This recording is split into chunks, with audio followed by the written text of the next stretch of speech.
Hello friends, welcome to বর্ণালী রান্নাঘর। আজকের পর্বে আমি আলু দিয়ে চিকেন কষা রেসিপি শেয়ার করছি, একেবারে জল ছাড়া। আর এই রান্নাটার টেস্টটা একেবারে রেস্টুরেন্টের স্বাদে হবে। খুবই সহজ পদ্ধতিতে আমি আলু দিয়ে চিকেন কষা বানিয়ে দেখাচ্ছি। আলু দিয়ে চিকেন কষা বানানোর জন্য আমি ব্যবহার করছি সর্ষের তেল। বাঙালি রান্না সর্ষের তেলেই কিন্তু বেশি টেস্টি হয়।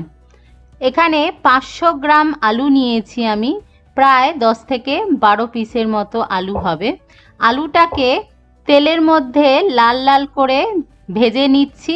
আর আলুর মধ্যে নুন হলুদ কোনো কিছুই মাখানোর দরকার নেই, শুধুই আলুটাকে দিয়ে লাল লাল করে ভেজে নিতে হবে, যেন আলুটা 80 to 90% এই ভাজার সময় কুকড হয়ে যায়, সেদিকে খেয়াল রাখতে হবে। তেল থেকে আলুগুলো তুলে নিয়েছি, বাকি তেলেই রান্নাটা হবে। সামান্য একটুখানি চিনি দিলাম, দুটো তেজপাতা দিলাম, দুটো ছোট এলাচ ফাটিয়ে দিলাম, দুটো লবঙ্গ দিলাম, আর সামান্য একটুখানি দারচিনি ফোড়ন দিচ্ছি। ফোড়নটা ভালো করে ভাজা যখন হয়ে যাবে, এর মধ্যে আমি 600 গ্রাম পেঁয়াজ কুচি দিচ্ছি, বড় সাইজের 5টা পেঁয়াজ কুচি। এখানে আমি 1.5 কেজি মুরগি রান্না করছি, শুধুমাত্র লেগ পিসই আমি নিয়েছি। পেঁয়াজটাকে দিয়ে লাল লাল করে ভেজে নিলাম।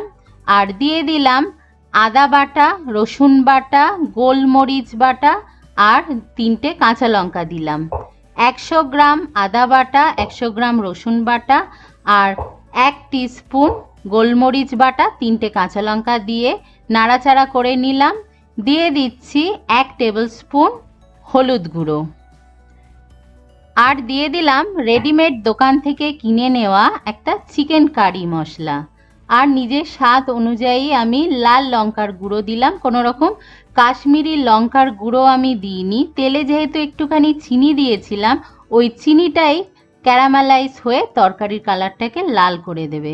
স্বাদ অনুযায়ী নুন দিলাম। 1.5 কেজি মুরগির যতটা মশলা লাগবে আমি সেই অনুযায়ী মশলাগুলো নিয়েছি। আর সামান্য একটুখানি চিনি দিলাম, তবে চিনিটা শুধুমাত্রই রান্নার টেস্টটাকে ব্যালেন্স করার জন্য, কোনো মিষ্টি ভাব যাতে না আনে সেই পরিমাণেই দিতে হবে। আর মশলাটা একটু নাড়াচাড়া করে নিয়ে হালকা একটু ফ্রাই করে নিয়েছি। তারপরে আমি দিয়ে দিলাম এর মধ্যে চিকেনটা। ফ্লেমটা কিন্তু এখনও লোতে আছে। চিকেনটা দেওয়ার পরে এর মধ্যে আমি 3টে বড় সাইজের টমেটো দিয়ে দিলাম। যেহেতু মাংসের পরিমাণটা বেশি, তাই টমেটোটাও একটু বেশি দিলাম।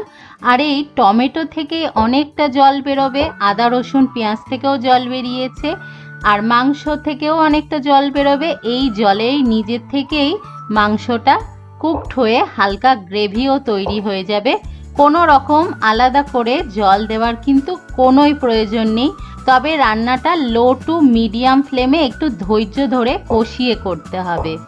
আমি লো টু মিডিয়ামে রেখে মাংসটাকে কষিয়ে যাচ্ছি।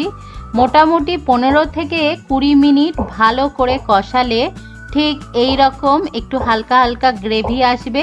আর টমেটোটা যখন খুব ভালোভাবে গলে মিশে যাবে, সেই সময় এর মধ্যে আলু দিতে হবে। চিকেনটা কষাতে কষাতেই প্রায় 70%-এর মতো কুকড হয়ে গেছে। আর আলুটাও ফ্রাই করা ছিল, আলুটাও প্রায় কুকড হয়েই গেছে। আর এই রান্নায় কিন্তু কোনো রকম দইয়ের ব্যবহার হবে না। এবার আলুটা দিয়ে ফ্লেমটাকে লো করে দিয়ে আমি 10 থেকে 12 মিনিটের মতো একটু ঢেকে রেখেছিলাম।